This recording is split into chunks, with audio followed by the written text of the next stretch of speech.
अब हम देखते हैं, जैसे ये मैंने आपको फॉर्मूला बताया, इसके अंदर यूनिफॉर्मली चार्ज रिंग के केस के अंदर हम इलेक्ट्रिक पोटेंशियल और इलेक्ट्रिक फील्ड कैसे निकालेंगे। We have to find it. एक एग्जांपल लेके समझा रहा हूं जिसके अंदर एक्सियल पॉइंट पे हमको निकालना है। मतलब कि ये रिंग है, इसकी एक्सिस ऐसे है, मतलब अगर ये रिंग होगी तो इसके सेंटर से पास होती हुई ये हमारी एक्सिस होगी, तो इस एक्सिस के इस पॉइंट पर यहां पर कहीं पे हमको पोटेंशियल निकालना है। तो यहां पर अगर आप देखें, क्योंकि एक्सिस पॉइंट के लिए क्या होगा, इस पॉइंट के लिए यहां पर हो चार्ज, यानी रिंग के किसी भी पोर्शन में चार्ज हो, यहां पर हो, यहां पर हो, यहां पर हो, उसके लिए वैल्यू सेम रहेंगी, यानी यहां से जो डिस्टेंस है वो सेम रहेगा। अगर आप यहां पर देखिए v is equal to 1/4πε0 integration of dq by r है, तो ये जो r होता है this is not the radius of the ring, this is actually the distance. ये जो होगा ये r है, this is the distance between the point and the charge. तो ये जो डिस्टेंस r है ये सारे चार्जेस के लिए सेम है, और जिसकी वैल्यू कितनी है, square root of x square plus r square. ठीक है, तो एक तरह से हम इसको इंटीग्रेशन से भी बाहर ला सकते हैं, क्योंकि dq को जब आप इंटीग्रेट करेंगे तो सारे चार्जेस के लिए डिस्टेंस हमेशा सेम रहेगा। तो आपकी dv की वैल्यू क्या है, 1/4πε0 integration of dq upon square root of x square plus r square. अब जब आप इसको इंटीग्रेट करेंगे dq को, तो ये यहां से लेकर पूरा इंटीग्रेट होगा, जिसकी वैल्यू टोटल क्या आएगी, q। तो आपका फॉर्मूला क्या बना, v का पोटेंशियल का एक पॉइंट पर क्या बना, q/4πε0 square root of x square plus r square. ये वाला जो फॉर्मूला है ये काफी इंपॉर्टेंट है, क्योंकि ये जो रिंग वाले हैं ये आगे कई एग्जांपल्स में भी आपके यूज होंगे, तो ये चीजें कई फॉर्मूले आपको याद रखने पड़ेंगे। इनफैक्ट अगर आप याद भी ना रखें तो ये चीजें आराम से देख सकते हैं।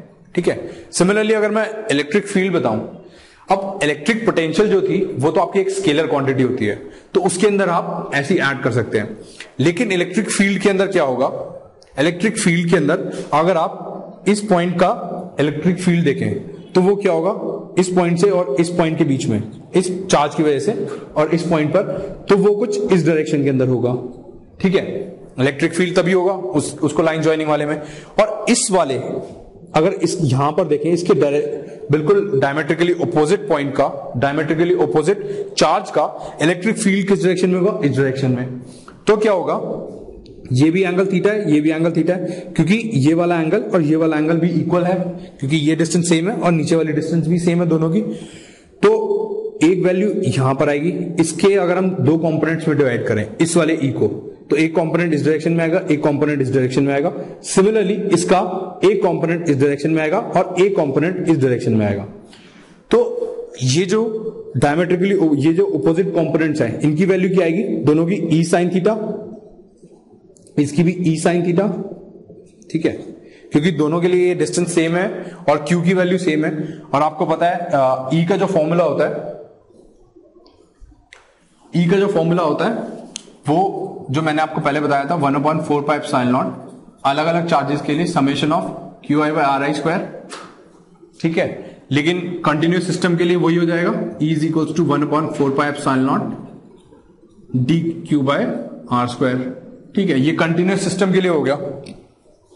अब अगर आप यहां पर देखें तो E साइन थीटा और E साइन थीटा, E की वैल्यू दोनों केसेस के अंदर सेम है, क्योंकि डी क्यू चार्ज इक्वल है और R जो डिस्टेंस है दोनों चार्जेस के लिए सेम है इस पॉइंट से। तो इसका मतलब क्या हुआ, ये जो E की वैल्यू है ये दोनों सेम आई। तो E साइन थीटा और E साइन थीटा, एक E इस डायरेक्शन में एक इस डायरेक्शन में, ये दोनों कैंसिल आउट हो गए। तो नेट इलेक्ट्रिक फील्ड इन दोनों चार्जेस की वजह से क्या बची, कुछ इस डायरेक्शन में, जिसकी वैल्यू होगी 2E cos थीटा। यानी एक dq चार्ज की वजह से इस डायरेक्शन में कितना कंपोनेंट आ रहा है, इसको डिवाइड बाय 2 कर देंगे तो आएगा E cos थीटा, क्योंकि 2E cos थीटा तो दो कंपोनेंट की वजह से आ रहा था। अब एक dq चार्ज की वजह से E cos थीटा आ रहा है, तो dEx यानी इस x डायरेक्शन के अंदर इसकी इलेक्ट्रिक फील्ड की वैल्यू क्या है, dE cos थीटा। ठीक है, और dx की वैल्यू कितनी होगी, अब dE जो है आपका ये E, ये वाला E, इसकी वैल्यू कितनी होगी 1/4πε0 integration of dq upon R square plus x square. ठीक है, क्योंकि यहां पे आर स्क्वायर होता है, इंटू कॉस थीटा। और ये जो थीटा होगा, अगर ये थीटा है तो ये वाला भी थीटा है। ठीक है।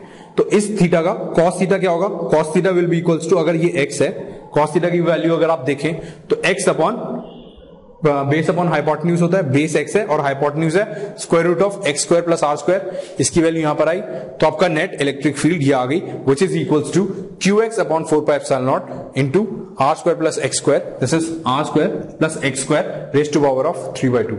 ये फॉर्मूला भी आप याद रखेंगे, इलेक्ट्रिक फील्ड का ये वाला फॉर्मूला भी काफी जगह यूज होता है, ठीक है। तो ये चीजें आप, सबसे इंपॉर्टेंट ये है कि फॉर्मूले से ज्यादा आपको इसकी डेरिवेशन आनी चाहिए कि हम कैसे कर रहे हैं, तभी आप आगे वाले क्वेश्चन में कर पाएंगे। अगर आपको ये समझ नहीं आई है तो आप आगे वाले क्वेश्चंस भी नहीं समझ पाएंगे। तो इट इज वेरी इंपॉर्टेंट कि आप ये पहले समझें।